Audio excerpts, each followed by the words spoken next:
Now, Eskom is keeping a very close eye on those of us who have solar. Just when you thought, excuse me, solar was going to get you off the grid, you were never going to have to worry about Eskom fees again or paying any kind of tax or registrations, I'm afraid it's still coming back to bite you, especially for residential customers. There's a lot of miscommunication, disinformation at the moment, but Eskom says that they're trying to keep those residential customers within their brackets to the point where if you throw in a smart meter, they're not going to charge you until March of 2026.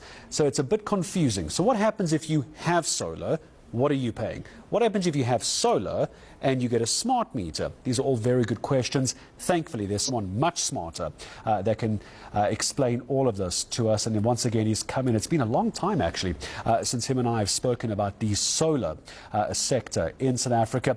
Let's bring into the conversation GoSolr CEO's Andrew Middleton. He's actually come in to join us, normally over Zoom and Teams and all those good things. Andrew, nice to have you with us again this afternoon. Eskom's not letting us go on this one, are they? When I say us, I don't have solar, but people with solar.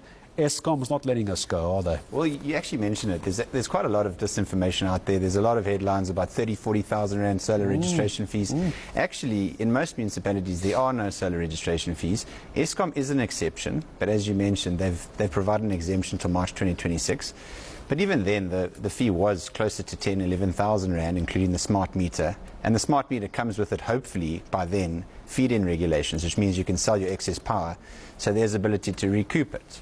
So some of those registration fees that do put people off are a little bit misleading. I suppose some of the bigger concerns are changes to electricity tariffs and big fixed charges that are coming part and parcel with these regulations that I think consumers need to pay more attention to, and that's definitely what we are focusing on as a business and as an industry. And I want to focus on that as a business with you in a moment, just so we can try and dispel this misinformation, disinformation, whatever term you'd like to use these days.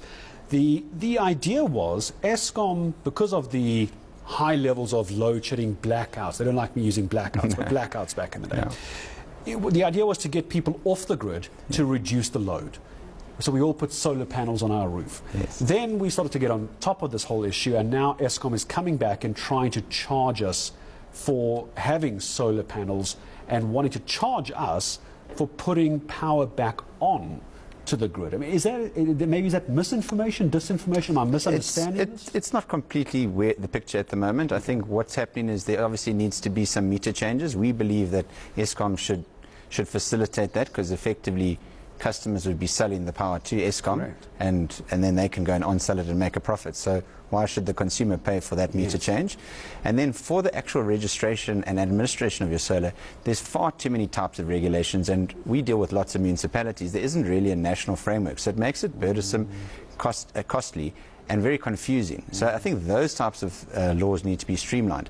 I think the piece that is probably the most important is the change of tariff structure in South Africa. So one of the positive steps that Eskom's made, and NERSA in the last few years, is the unbundling of Eskom, I think is what it's commonly referred to, in separating the generation and the transmission.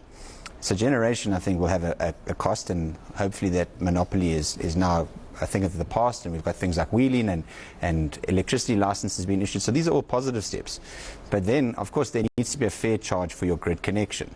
And we've been debating that, and we've been making our submissions. And unfortunately, at the moment, with the city of Joburg in particular, they are trying to push a very, very high fixed tariff onto all consumers, but forcing solar users to move on to that fixed charge, which I think would just not be fair. As you mentioned, consumers have gone and spent the money and got alternative sources and are actually helping alleviate the load shedding crisis.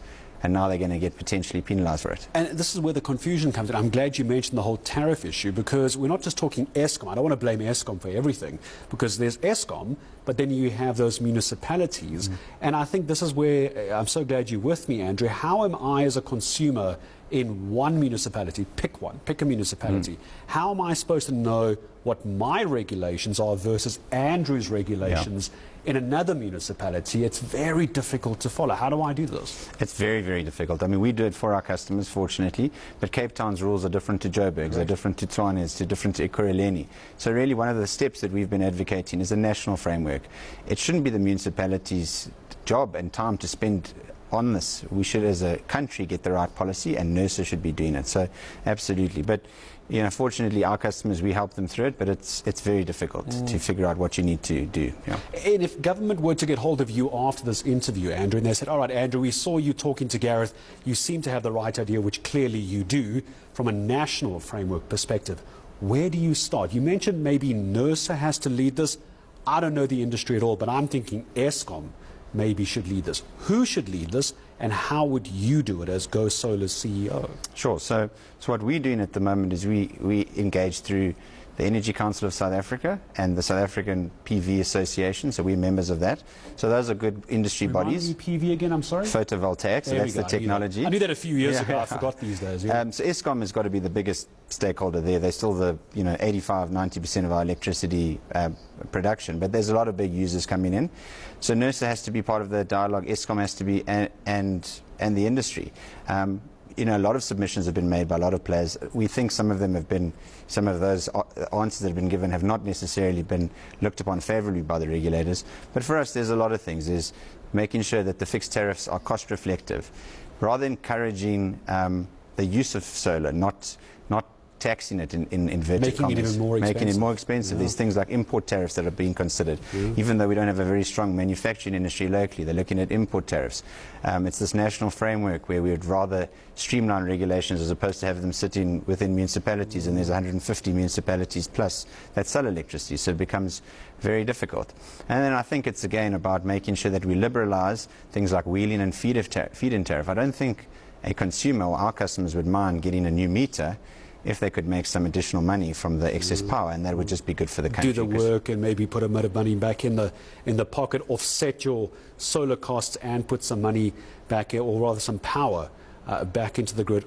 From a business perspective, may I ask, as I drop my pen, are you seeing a drop-off in solar installations because of these tariffs and municipality issues? Are you seeing a drop-off yet, or are people still climbing in, or are we plateauing at this point? So the industry as a whole is still growing healthily. I think last year was a bit of a drop-off for the industry, and that was really just because 2023 was an incredible year. Yeah. So the years 21, 22, 23, the industry almost doubled every year. And then last year the industry grew about 20%. So it was still a very good growth industry. A lot of industries would be jealous of those kind of growth rates. Yeah. And this year things are going quite well again for the industry. But I think it's still a young industry, and it's still going to continue to grow.